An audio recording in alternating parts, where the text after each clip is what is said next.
लखनऊ पान के लिए मशहूर है।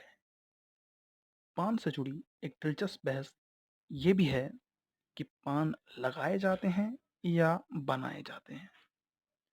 जहाँ एक तरफ आवाम में पान लगाने का मुहावरा ही ज़्यादा मकबूल है, वहीं दूसरी ओर पान के गाढ़े साइकीन और पुराने लोग कहते हैं कि पान लगाए नहीं बल्कि बनाए जाते हैं। इस बात को मजबूती देने के लिए बरसों से एक किस्सा भी सुनाया जाता है। दरअसल हुआ यूं कि एक दफा लखनऊ में एक दिलफेंक नवाब साहब को एक पनवाड़न दिखाई दी। नवाब साहब उस पर फरे फता हो गए और पास जाकर बोले, बी पनवाड़न, 10 पान लगाना। पनवाड़न भी खास लखनऊ की थी। उसने फौरन अपने तेवर कड़े किए और अपने जूते की नोक पर हाथ रखकर बोली, कितने लगाऊं? नवाब साहब बेचारे ये सुनकर सक पका गए और मुहावरा दुरुस्त करते हुए बोले, बिपनवाड़न, मैं अर्ज कर रहा था कि 10 पान बनाना। इस किस्से से मुहावरे के पेचोखम का तो पता चलता है, साथ ही साथ एक और बात आया होती है।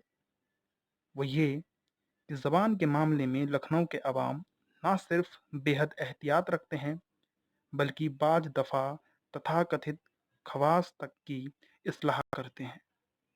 बल्कि इस्लाह सिर्फ जबान का ही क्यों हो, मैं तो कहता हूँ कि मैंने एक पान वाले को देखा है जिसने जाने अनजाने इसे मयाशरे का इस्लाह की है। जी हाँ, उस शख्स का नाम था शिवनाथ। मैसूफ की खास बात ये थी कि वो अशरू यानी कि 10 मुहर्रम के दिन कत्थे का पान नहीं बेचते थे। हरगिज नहीं। चाहे आप कुछ भी कर लें, चाहे आप इसके लिए आप उस पर करूं का खजाना वार दें या उसकी कनपट्टी पर गोली मार दें। अशरू के दिनों भी उनकी दुकान पर पान लेने आता तो शिवनाथ उसे बगैर कत्थे का पान ही पेश करते। जानने वाले खुशी खुशी कबूल कर लेते। यदि कोई कत्थे के लिए इसरार करता तो शिवनाथ अपनी शहद घुली चाशनी घुली जबान से फरमाते, अमा मियाँ छोड़िए, गमी के दिन में क्या होठ लाल करना। अगर कोई उनके इस अंदाज पर हैरत जाहिर करता या उनकी तारीफ में कशीदे पढ़ता तो शिवनाथ बेनियाजी और इकेसार के साथ कहते, लखनऊ में पान वालों का यही आम कायदा था। देखा देखी हमने भी सीख लिया। शिवनाथ गलत नहीं कहते थे। अगर आप पुराने लखनऊ के पुराने लोगों से बात करें तो उनकी बात की तकसीद हो जाएगी। मगर आज ये कायदा आम नहीं, इसलिए शिवनाथ की 10 साल पुरानी बात भी 100 साल पुरानी लगती है। शिवनाथ का एक आम कायदा और था। दरअसल वो बच्चों या किसी कमसिन लड़की को पान या तंबाकू नहीं भेजते थे, चाहे वो कितना भी इसरार करे। हमेशा थोड़ी सी सौंफ, इलायची और बहुत सारी नसीहत देकर वापस भेजते थे। शिवनाथ के ऐसी अंदाज की याद आज बेहद आती है। शिवनाथ को अगर सिर्फ अपनी दुकान ही चलानी होती तो वो गमे हुसैन का एहतराम क्यों करते और बच्चों को तम्बाकू की जगह सौंफ इलायची क्यों थमा देते। उनके अपने तयशुदा ग्राहक थे, पहले से तय। शिवनाथ उनके लिए ही पान लगाते और उन्हीं को बेचते, खालिस लखनवी अंदाज में, पूरे एहतमाम के साथ। धीरे धीरे पूरी दुनिया से बेखबर होकर वो पान लगाते, जैसे कोई आशिक अपनी महबूबा की जुल्फें संवारता है। पान बनाते वक्त उनका पूरा ध्यान सिर्फ पान और उस पान को बनवाने वाले पर ही रहता। इसके अलावा ना उन्हें कोई दिखता, ना उन्हें कोई सुनाई देता था।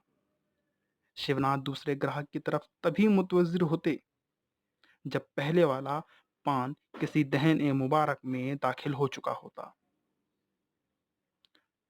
दोस्तों, हम जिस शहर में हैं क्या आज ऐसे लोग आपको मिलते हैं؟ ऐसा नहीं है कि कोई आपके आसपास नहीं, उन्हें ढूंढना चाहिए। वो हैं, वो हमारे बीच मौजूद हैं, शायद हम भी वैसे ही हैं, तो फिर नजर क्यों नहीं आते? ये सवाल गहरा है। आप अपने शहर, अपने इलाके में पान वाले, चाय वाले, उनसे बात करिए।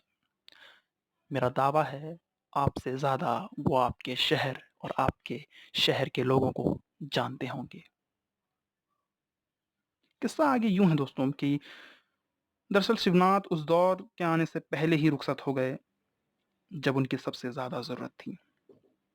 पिछले कुछ सालों में लखनऊ में शादी ब्याह में की दावत में शाही दरबारी पान की बहुत धूम रही, जिसमें नवाबों की सामंती लटकों झटकों की घटिया तरीन नकल के साथ पान पेश किए जाते हैं।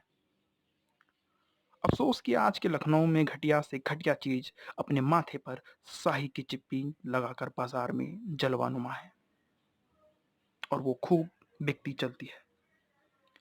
शाही पान के शौकीनों को कौन समझाए कि लखनऊ पान की असल लज्जत शाहाना नहीं बल्कि फकीराना है।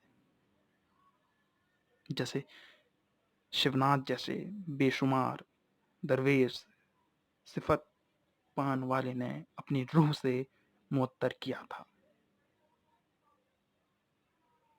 जिंदाबाद हो ऐसी रूह को, जिंदाबाद हो शिवनाथ को। दोस्तों आप सुन रहे थे लखनऊ के आवामी किस्से, लेखक हिमांशु बाजपेयी। मेरी आवाज़ में और मेरा नाम सोनू निगम। और यदि आपको किस्सा अच्छा लगे तो आप मुझे नहीं, हिमांशु बाजपेयी को उनके ट्विटर पे, उनके फेसबुक पे उनको एक संदेश लिखें। नीचे डिस्क्रिप्शन में किताब का लिंक है, आप चाहें तो अमेज़न से खरीद सकते हैं। यदि वीडियो, माफ़ कीजिए ऑडियो पसंद आया तो चैनल को सब्सक्राइब करें। धन्यवाद। लखनवी आवाम के आवामी किस्से।